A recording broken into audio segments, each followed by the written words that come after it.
નમસ્કાર વિદ્યાર્થી મિત્રો, ધોરણ 11 વિષય અર્થશાસ્ત્ર, ચેપ્ટર 6 બજાર. આજનો આપણો પ્રશ્ન છે વિચારયુક્ત હરીફાઈના બજારનો અર્થ જણાવી તેના લક્ષણો સમજાવો. આપણો 5 નંબરનો પ્રશ્ન છે, મહત્વનો પ્રશ્ન છે. તો હાલના સમયની અંદર બજારમાં સંપૂર્ણ ઇજારો નથી અને સંપૂર્ણ હરીફાઈ પણ જોવા મળતી નથી. બજારની અંદર સંપૂર્ણ હરીફાઈ પણ નથી અને પૂર્ણ ઇજારો પણ નથી, પરંતુ બંનેનું 50-50 50% સહ અસ્તિત્વ જોવા મળે, જેને આપણે ઇજારો હરીફાઈવાળા બજાર તરીકે ઓળખીએ છીએ. વ્યાખ્યા છે પ્રોફેસર ચેમ્બરલેનના માટે પૂર્ણ હરીફાઈ અને પૂર્ણ ઇજારો ન હોય. પૂર્ણ હરીફાઈ પણ નથી અને પૂર્ણ ઇજારો પણ ન હોય, પરંતુ બંનેનું એક સાથે સહ અસ્તિત્વ હોય એવું બજાર એટલે ઇજારો એટલે હરીફાઈ વાળું છે. શ્રીમતી રોબિન્સન્સના માટે જો પ્રત્યેક વ્યક્તિ ઇજારા કરતી હોય અને સાથે સાથે તે હરીફાઈ પણ કરતી હોય તો તેની બજારની પરિસ્થિતિને ઇજારયુક્ત હરીફાઈ કહેવાય. ઇજારદાર એનો ઉત્પાદક અને દરેક વ્યક્તિ ઉત્પાદક બને અને મોટે એકબીજા સાથે હરીફાઈ કરતી કરવાની સ્થિતિ, જેને આપણે ઇજારયુક્ત હરીફાઈ તરીકે ઓળખીએ છીએ. કોઈ એક વ્યક્તિ નહીં, પરંતુ દરેક વ્યક્તિ એ પોતે ઇજારદાર બનતી હોય અને દરેક વ્યક્તિ ઉત્પાદન કરે અને દરેક એકબીજા સાથે હરીફાઈ કરે છે. એવું બજાર એટલે ઇજારયુક્ત હરીફાઈવાળું બજાર. એના લક્ષણો પહેલું છે મોટી સંખ્યામાં વેચનારા અને અસંખ્ય ખરીદનારા. તો વિદ્યાર્થી મિત્રો, પૂર્ણ હરીફાઈની અંદર અસંખ્ય ઉત્પાદકો અને વેચનારાઓ છે. બજારમાં કોઈ એક જ ઉત્પાદક અથવા વેચનાર હોય તો આપણે તેને ઇજારાની સ્થિતિ કહીએ છીએ, પરંતુ અહીંયા ઉત્પાદનની અંદર વિપુલ પ્રમાણમાં અસંખ્ય વેચનારાઓ છે અને ખરીદનારાઓ પણ અસંખ્ય પ્રમાણમાં આપણને જોવા મળે છે. આથી આ બજારને આપણે ઇજારયુક્ત હરીફાઈવાળા બજાર તરીકે ઓળખીએ છીએ. ખરીદનારા અસંખ્ય છે અને એના કારણે કોઈ વ્યક્તિગત ધોરણે ખરીદનારા બજાર પર એની કિંમત ઉપર કોઈ અસર ઉપજાવી શકતા નથી. ખરીદનારા પણ ઘણા બધા અને વેચનારામાંથી કોઈ એકાદ બે વેચનારા ઓછો થઈ જાય તો પણ બજાર પર અસર ન થાય. ખરીદનારા પણ અસંખ્ય છે, એમાંથી કોઈ 2-5 ખરીદનારા ઓછા થઈ જાય તો તેઓ બજાર પર એવો અંકુશ આવી શકતા નથી. એનો પ્રભાવ પડી શકતો નથી. બીજો મુદ્દો છે વસ્તુઓ વિભિન્નતા. એ ઇજારયુક્ત હરીફાઈનું મહત્વનું એક લક્ષણ છે. વસ્તુ વિભિન્નતા એટલે કે એક જ પ્રકારની વસ્તુ હોય પરંતુ દરેક વસ્તુની અંદર નજીવો એવો તફાવત જોવા મળે છે. સમાન ગુણની વસ્તુમાં ન મળે, પરંતુ દરેક વસ્તુની અંદર એના સ્વરૂપ હોય, એના ગુણધર્મો હોય, એના રૂપ હોય, રંગ હોય, કદ હોય, આકાર હોય, આ દરેક બાબતોની અંદર આપણને એમાં વસ્તુમાં તફાવત જોવા મળે છે કે જેની અંદર એ વસ્તુ એક સમાન નથી, પરંતુ થોડો બધા વચ્ચે તફાવત જોવા મળે છે. એના રૂપની અંદર, રંગની અંદર, આકાર, એનો વજન, એની ગુણવત્તા વગેરેની અંદર તફાવત જોવા મળે છે. અને એના કારણે આ પ્રકારના બજારમાં વસ્તુઓ આપણને સમાન ગુણી અને એક સમાન લાગતી નથી, પરંતુ દરેક પ્રકારની વસ્તુમાં આપણને નજીવો એવો તફાવત જોવા મળે છે. અને એના કારણે ઉત્પાદકો અથવા વેચનારો ગ્રાહકો પાસે એનો તફાવત દર્શાવીને વધુ પડતી રકમ પણ લઈ લેતા હોય છે. ત્રીજો મુદ્દો છે વ્યક્તિઓની મુક્ત અવરજવર. બજારની અંદર પેઢીઓ વિચારો હળીફાઈની અંદર મુક્ત રીતે અને કોઈ પણ જાતના નિયંત્રણ વગર પ્રવેશ કરે છે. કોઈ ઉદ્યોગ જ્યારે અસામાન્ય નફાની સ્થિતિમાં હોય કે જ્યારે વધુ પડતો નફો મેળવતો હોય મળતો હોય ત્યારે આવા નફાથી આકર્ષાય અને અનેક પેઢીઓ બજારમાં પ્રવેશ કરે છે. જે આ ઉપરાંત જ્યારે ખોટની પરિસ્થિતિમાં હોય ત્યારે પેઢીઓ સ્વતંત્ર રીતે પોતાનો વ્યવસાય છોડીને ચાલી જાય છે.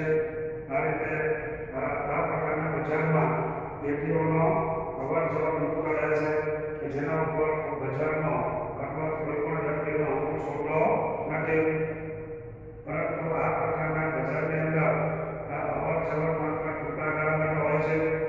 જ્યારે નફાથી આકર્ષાય અને બજારની અંદર પ્રવેશ કરે છે, ખોટ થાય ત્યારે તેઓ છોડીને જતા રહે છે. પરંતુ એક સમયે જ્યારે નફો સામાન્ય થઈ જાય ત્યારે એ પેઢીઓની અવર જવરની પ્રક્રિયા ઓછી થઈ જાય છે અને નવી પેઢીઓ પણ પછી આવતી નથી. ટૂંકમાં નફાની સ્થિતિમાં વધારે પેઢી આવે, ખોટની પરિસ્થિતિમાં પેઢીઓ બજાર છોડીને જતી રહે છે. નફો સામાન્ય થાય ત્યારે તેઓની અવર જવર એકંદરે સ્થિર થઈ જાય છે, બંધ થઈ જાય છે. વેચાણ ખર્ચ એટલે કે વસ્તુના વેચાણ પાછળ થતો ખર્ચ, જેની અંદર આકર્ષક વસ્તુ હોય, ઉપયોગી એનું સુંદર પેકિંગ હોય, વાહન વ્યવહારનો ખર્ચ હોય, વેચાણ વેરો હોય, જથ્થાબંધ વેપારી અને છૂટક વેપારીને ચૂકવાતી રકમ હોય, શોરૂમમાં અને સેલ્સની પાછળ થતો ખર્ચ હોય, કેટલીક વસ્તુની પાછળ આપણે છૂટછાટ આપવા ડિસ્કાઉન્ટ આપવા હોય, આ ઉપરાંત ઇનામ ભેટ જાહેરાત પાછળનો ખર્ચ, આ બધા ખર્ચ થતા હોય. પરંતુ વેચાણ ખર્ચ એ ઉત્પાદનનો ખર્ચનો ભાગ ગણવામાં આવતો નથી. આ બધે સામાન્ય છે. આ બે વેચાણ ખર્ચ એક વેચાણ હરીફાઈવાળા બજારની વિશિષ્ટ લક્ષણ કહેવાય છે. આ પ્રકારનું લક્ષણ પૂર્ણ હરીફાઈમાં અથવા તો વેચાણવાળા બજારમાં આપણને જોવા મળતો નથી. અને એના કારણે આ બજારમાં ઉત્પાદકો કે વેપારીઓની મોટી સંખ્યા વચ્ચે હરીફાઈ થતી હોય છે. અને એના કારણે તેઓ ગ્રાહકોને આકર્ષવા માટે એ વેચાણ ખર્ચનો ઉપયોગ કરે છે. વાસ્તવમાં આ બજારની અંદર રહેલી વસ્તુમાં ઘણી બધી વિભિન્નતા છે. અલગ અલગ પ્રકારની તેઓ વસ્તુ બનાવે છે અને તેને અલગ અલગ પ્રકારની ઓળખ આપે છે. અને એના દ્વારા કોઈ એક સાબુ હોય, મોબાઈલ હોય, એક જ વસ્તુ હોય, પરંતુ તેને અલગ અલગ પ્રકારનો રૂપ, રંગ, કદ, આકાર આપીને અને તેની અલગ અલગ પ્રકારે જાહેરાત કરી અને ગ્રાહકોને આકર્ષવાનો તેઓ પ્રયત્ન કરે છે. અને એના કારણે તે પોતાની વસ્તુનું વેચાણ કરે છે. વેચાણ ખર્ચ એ પણ એનું વિશિષ્ટ લક્ષણ છે. પાંચમો છે બિન કિંમત હરીફાઈ. કે ભાઈ જ્યારે હરીફાઈની અંદર બિન કિંમત કે હરીફાઈ જોવા મળે છે. ઉત્પાદકો અને વેચનારાઓ વસ્તુની માંગ વધારવા માટે વસ્તુની કિંમતને સ્થિર રાખે છે. આ ઉપરાંત તેની વસ્તુની ગુણવત્તામાં ફેરફાર કરે, જાહેરાતના માધ્યમ દ્વારા તેમજ ખરીદદારોને આકર્ષવા માટે પોતે પ્રયત્ન કરતા હોય છે. આ ઉપરાંત વેચાણ બાદ એવો ગુણવત્તા સફળ ગેરંટી અને વોરંટીની સેવા પણ પૂરી પાડે છે.